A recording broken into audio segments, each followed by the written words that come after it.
3 മാസം നമ്മൾ പൂർത്തിയായിട്ടില്ല. 3 മാസത്തിനകം സുപ്രധാനമായ പല തീരുമാനങ്ങളും നമ്മൾ എടുത്തിട്ടുണ്ട്. അതിന്റെ ഗുണഫലങ്ങൾ 6 മാസം കഴിയുമ്പോൾ തൊട്ട് ഈ കേരളത്തിനുണ്ടാകും. ഒരുപാട് മാറ്റങ്ങൾ കേരളത്തിനെ കുറിച്ച് ഇന്ന് കേരളത്തിന് പുറത്തൊരു വിശ്വാസമുണ്ട്.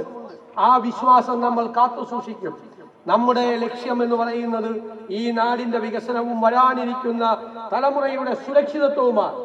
അതേസമയം 1ാമത്തെ ദിവസം മുതൽ ഒരു സമരം തുടങ്ങിയിരിക്കുകയാണ്. നമ്മൾ രാവിലെ കാണുമ്പോൾ ചിരിച്ച് മണ്ണ് വെക്കും.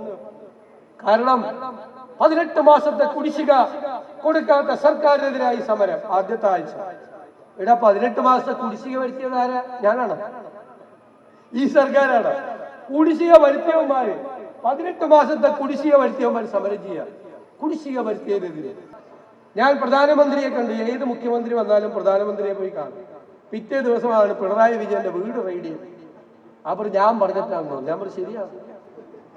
ഞാൻ പറഞ്ഞു മോദി, ആദ്യമായിട്ടാണ് ഞാൻ മോദിയെ കാണുന്നത്. കണ്ട വഴിയെ ഞാൻ പറഞ്ഞു മോദിജി ആ പിണറായിയുടെ വീടൊന്ന് റെയ്ഡ് ചെയ്യണം. അപ്പൊ മോദിജി പറഞ്ഞു സതീശൻജി ആദ്യമായിട്ടൊരു കാര്യം പറഞ്ഞാൽ ഞാൻ ഇപ്പൊ തന്നെ വിളിച്ചു പറയാം. അപ്പൊ ഞാൻ പറഞ്ഞു ഒരു വീട് പോരാ, 12 സ്ഥലത്ത് റെയ്ഡ് ചെയ്യണം. അപ്പൊ സതീശൻജി ആദ്യമായി പറഞ്ഞ കാര്യമാണ് ഇപ്പൊ തന്നെ 12 വീടും റെയ്ഡ് ചെയ്യണം. മോദിജി വിളിച്ചു പറഞ്ഞു എങ്ങനെയാണ് പിണറായി വിജയന്റെ വീട് റെയ്ഡ്? എന്താ ഇവര് പറയും? പിന്നെ പറഞ്ഞു നമുക്കെതിരെ പോസ്റ്റ് ഇട്ടു കുറെ സമൂഹ മാധ്യമങ്ങളിൽ. അപ്പൊ ഞാൻ മെറ്റയോട് വിളിച്ചു പറഞ്ഞു എനിക്കെതിരായിട്ടുള്ള പോസ്റ്റൊക്കെ റിമൂവ് ചെയ്യാം. രൂക്ഷമായ ധനപ്രതിസന്ധിയ. ഈ ഓണം എങ്ങനെയാണ് ഈ സർക്കാർ കൈകാര്യം ചെയ്യുന്നത് നിങ്ങൾ കണ്ടില്ലേ?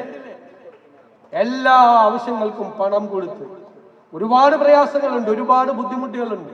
വിലക്കയറ്റം നിയന്ത്രിച്ച് നോക്ക്, മാവേലി സ്റ്റോറിലും ഓണം സ്റ്റോറിലും പോയി നോക്ക്, 13 നിത്യോപയോഗ സാധനങ്ങൾ സബ്സിഡി കൊടുക്കുന്ന 13 സാധനങ്ങളും അവിടെ ഉണ്ട്. പണ്ട് അതൊന്നും ഉണ്ടായിരുന്നില്ല.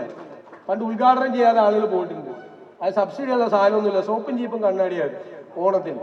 അതൊക്കെ മാറി സാധനങ്ങൾ എത്തി, എല്ലാ സ്ഥലങ്ങളിലും ആളുകൾക്ക് എത്തി. എല്ലാവർക്കും അംഗൻവാടി ജീവനക്കാർക്ക് പെൻഷന്റെ കുടിശ്ശിക എത്രയായിരുന്നു? അപ്പൊ കിട്ടിയില്ലേ?